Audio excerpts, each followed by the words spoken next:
Welcome. I'm Kinetic Symphony. I hunt down and report on mysterious and weird true stories, from glitches to the paranormal. Case file number 335, written by LeopardDot. She sensed that something was wrong. All she could taste was asphalt. This is the type of story I probably wouldn't believe if I just read it, so I'm including screenshots. I've been hospitalized for a week, and last night at 8:08, I got very restless, anxious, and my stomach felt like it was pulled through my body by a string. I was really fixated on the feeling of a road or accident. Asphalt. I could almost taste asphalt. My boyfriend was out driving, so I called him and asked him to please drive safe and be careful. He made it home and I thought nothing of it, until my niece texted me this morning. She was out on her motorcycle with friends and slid on a turn going 80 kilometers an hour. She skidded across the asphalt and her motorcycle smashed into an oncoming car. It's well beyond any type of repair. She's gonna walk away with a broken ankle, that's it. I didn't connect the dots until I realized she crashed between 8:09 and 8:11. The police were alerted of the accident at 8:12. Honestly, I'm a little bit freaked out. The screenshots are of me calling my boyfriend at 8:08. A screenshot of the news article showing the police were alerted at 8:12, and the last one from my niece and her wrecked motorcycle. Case file number 336, written by Save Video.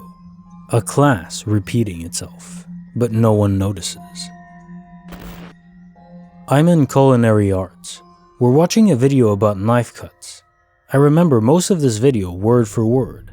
After the video, our teacher sends us an assignment through Google Drive, as Canvas was down for some reason. After everyone's done, we celebrate by spending the rest of the class period making smoothies. Next time that I have that class, 2 days later, we're watching a video on knife cuts. We already did this, but okay, whatever. Same video, word for word.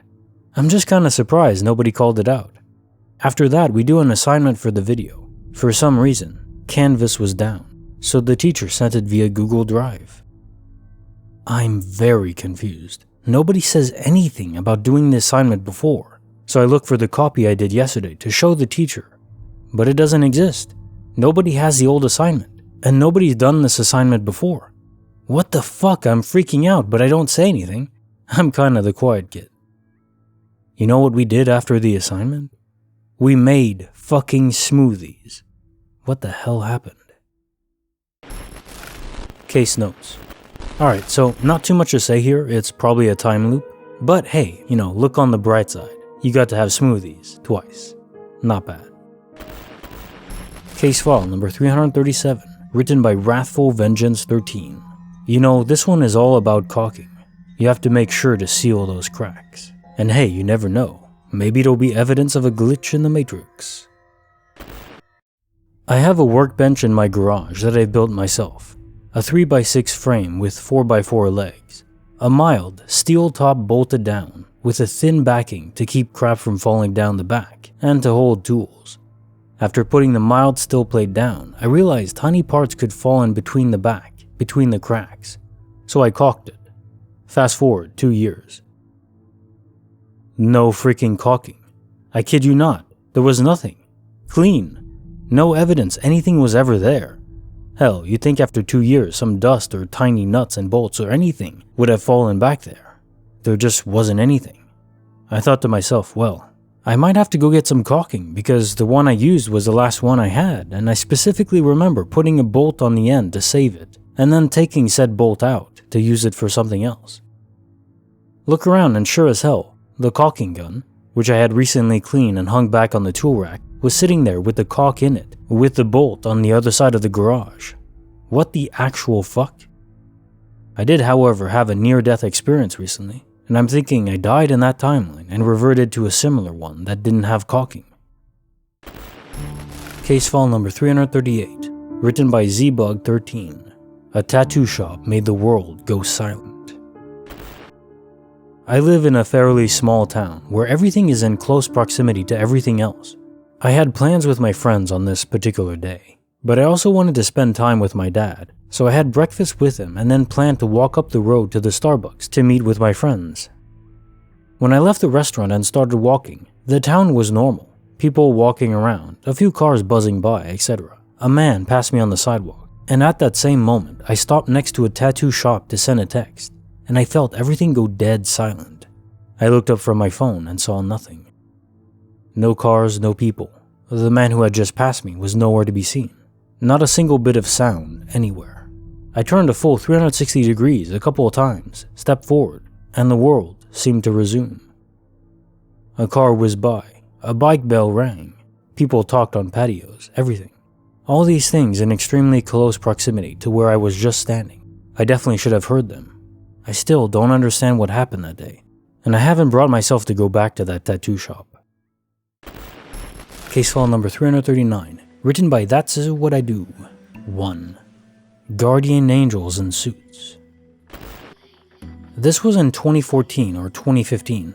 My girlfriend and I were staying in a hotel called Stay on Main. I only learned later about the hotel's history. I only stayed there because it was so cheap. That place was freaky as hell, but anyway, I digress. My girlfriend and I were walking to a parking structure where our car was because we planned on going to Disneyland. As we were walking there, my girlfriend noticed a shortcut to the car, down an alley. My instincts told me no, let's just walk around since it's a nice day outside anyway. She insisted, fuck it, let's go. As soon as we turned into the alley, I noticed right away that a man in a hoodie quickly turned and followed us down the alley as soon as we went. I told my girlfriend under my breath, don't freak out, but we're being followed. I told her to run and get help while I fought him off. As we started to pick up our pace to create distance from him, I noticed that this alley is a dead end. There's no way out but to go back from where we came. This man was closing distance on us, had his hands in his hoodie pocket by the belly. I made a fist with my keys as I turned around to face him, ready to fight. We pass a dumpster. I swear to God, guys, 2 men in perfect business suits with briefcases say good morning and pass us, walking very fast. They popped out of nowhere. They had black sunglasses, were white and tall, at least 6 feet. I couldn't say anything. I couldn't give them the greeting of the day back. I was in shock. This man that was following us had turned around and sprinted out of the alley. My girlfriend and I followed the 2 suited men out the alley back to the public streets. The hoodie guy was nowhere to be seen, but then we somehow lost the 2 men in suits. I swear to God, they saved my life and my girlfriend's, now wife. I'm convinced they were angels who protected us from a potential tragedy. I still give my wife crap this day about taking that shortcut through the alley. Case note.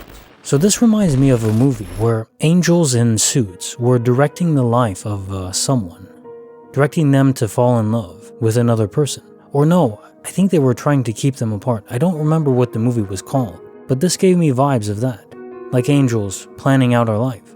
You weren't supposed to die then, so they had to intervene. Maybe your wife deciding to go into that alley was off script. Case file number 340. Written by MRR224, the most beautiful apple pie that ever glitched. My mother was diagnosed with a terminal illness very suddenly. She went from working full-time as a nurse one day and unable to walk unassisted the next. It was a tragic shock for my entire family. In planning for her 24/7 care needs, my partner and I quickly decided to move us and our young children in with my parents to assist with cleaning, meals, and care, etc. Unfortunately, my mother ended up never leaving the hospital's care and died 1 month after the diagnosis. We stayed living with my parents for a few months after her passing, as it was comforting for all of us to navigate a new normal together. Important to mention, my mom was an incredible cook/baker and did most of the meal preparation for my dad, who loved her talent in the kitchen. A few weeks after she passed, I was making dinner at my parents' home, and suddenly, the entire kitchen smelled like apple pie. I actually checked the oven to see if I had inadvertently left something in there. It was so intense, like a candle had been lit, but there was no explanation, no pie or even apples to be found. The delicious smell gave me the urge to make an apple pie, which was not something I would typically want to do during the work week. So I asked my partner to pick up apples and I found a recipe of my mother's and went to town.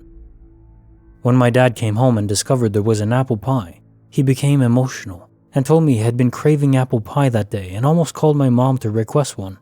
You know when you automatically reach for the phone to call the person you were in communication with on a daily basis, and that feeling of shock and sadness when you remember reality. It gives me the chills thinking about it, and the pie was delicious.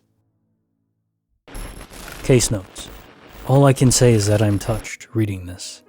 Thank you so much for sharing with us, and I'm so glad you got some kind of closure, plus a delicious apple pie. I bet your dad felt amazing after that.